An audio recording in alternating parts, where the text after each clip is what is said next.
अन्थाइबारि माया क्लाब आरो लाइब्रेरिनि बानजायनायाव नैथि मुंख्लं दि जाब्रां जोलुर बादायनाया दिनैनिफ्राय जागायजेनबाय। चिरां जिल्ला बेंटल हालामनि सिङाव थानाय अन्थाइबारि माया क्लाब आरो लाइब्रेरिनि बानजायनायाव दिनै गाजा गोमजायै नैथि खेब जोहोलाव मुंख्लं दि जाब्रां गोसोखांथि जोलुर बादायनाया दिनैनिफ्राय जागायजेनबाय।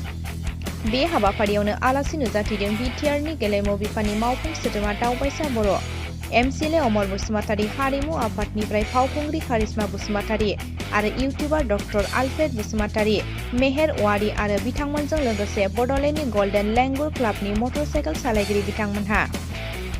मख'नो गोनांदि दिनैनि गिबि खेलाखौ गेलेदोंमोन खोरोमदाव क्लाब दाहलिगाव आरो जिबिएफसि गसाइगावआ।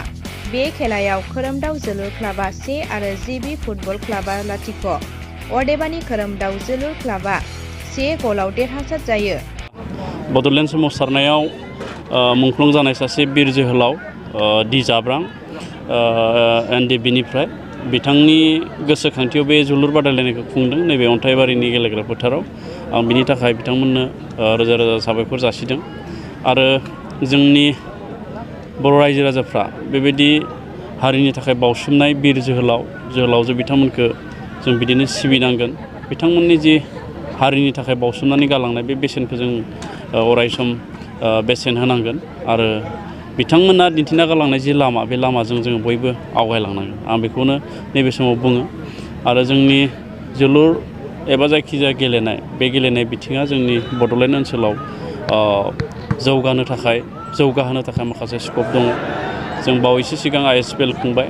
बे ISPL खुंनायनि गेजेरजों आङो फोथायदों जोंनि बड'लेण्ड ओनसोलनि जि गामि गफायाव थानाय रायजो राजाफोर बिथांमोनाबो गेलेनायनि फारसे एसे सांग्रांथिखौ मोनदों एबा गेलेनो थाखाय एसे थुलुंगा मोनदों। मानो होननानै बुङोब्ला जोंनि गाहायै जोंनि जोलुर गेलेनाया जोंनि बड'लेण्ड ओनसोलनिया मोनसे नेसनेल लेभेलसिम एबा हादोरनाङारिसिम सहैनायनि मोनसे लामाखौ मोनबाय। मानो होननानै बुङोब्ला बड'लेण्डनि जि जोलुर टीम फुटबल टीम बेखौ उरिष्यायाव आइ लिगनि जि टुर्नामेन्ट जाबाय थादों बे टुर्नामेन्टआव मोनसे दिन्थिफुंनाय मेच गेलेनो थाखाय जोङो अलरेडि हांख्रायनायखौ मोनबाय। दा बे हिसाबै जोंनि गेलेगिरिफोरनि जि भबिष्यत एबा इयुन बियो बिसेसकै फुटबलाव दायो जोङो जिथु नुदों बियो गोजों होननानै आं सानो। अन्थाइबारि माया क्लाब एन्ड लाइब्रेरिजों लोगोसे मार्टियार दि जाब्रां मेम'रियेल फुटबल ट्रफिनि खुंफुं आफादनि जानानै बयनिसिमबो गोजोननाय जासिबाय, बयखौबो खुलुमबाय। जोंहा दिनै ग्रेन्ड अपेनिं सेरेमनि आरो बे ग्रेन्ड अपेनिं सेरेमनिया जानानै सोलिगासिनो दङ।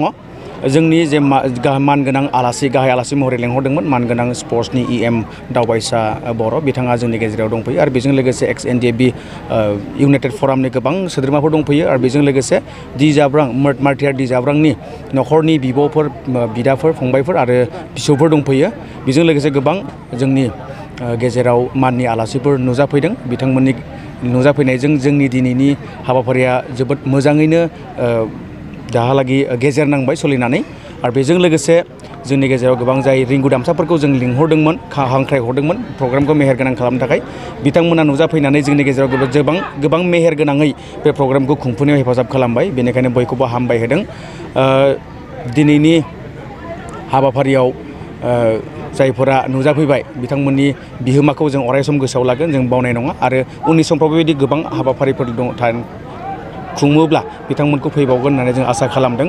दिनैनि हाबाफारियाव गिबिसिन गेलेनाय बादायलायनायाव बाहागो लादों GBFC बाजुगाव गसाइगावनिफ्राय आरो बेजों लोगोसे खोरोमदाव स्पर्ट्स क्लाब धालिगाव बिथांमोना बाहागो लादों। दा खेलाया सोलिगासिनो दङ, हाफ टाइम बारलांबाय।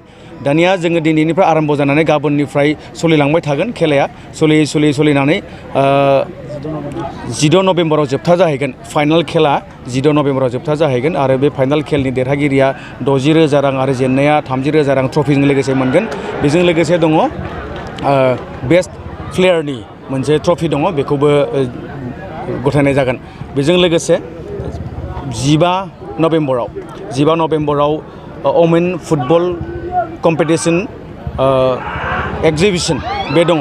बे वमेन फुटबल कम्पिटिसनाव बाहागो लागोन Mazbat health club women football team आरो बेजों लोगोसे क'क्राझार साइ फुटबल टीम अमेन टीम बिथांमोना बे बादायलायनायाव बाहागो लागोन। बेनिखायनो दोलै नोगोरै साफ्रोमबो स्पर्ट्सखौ मोजां मोनग्रा आरो जोलुर जोनाय बादायलायनायखौ मोजां मोनग्रा रायजो राजाफोरनिसिम खावलायहरनाय बयबो जेन बै 15 थारिखआव जानो गोनां अमेन फुटबल कम्पिटिसन आरो बे कम्पिटिसनाव नुजाफैनो थाखाय बयखौबो खावलायहरनाय जाबाय। लोगोसे फाइनालावबो दोलै नोगोरै फैनानै बे हाबाफारिखौ जाफुंहोनो खावलायनाय जाबाय। हामबायसै, गोजोन्थों।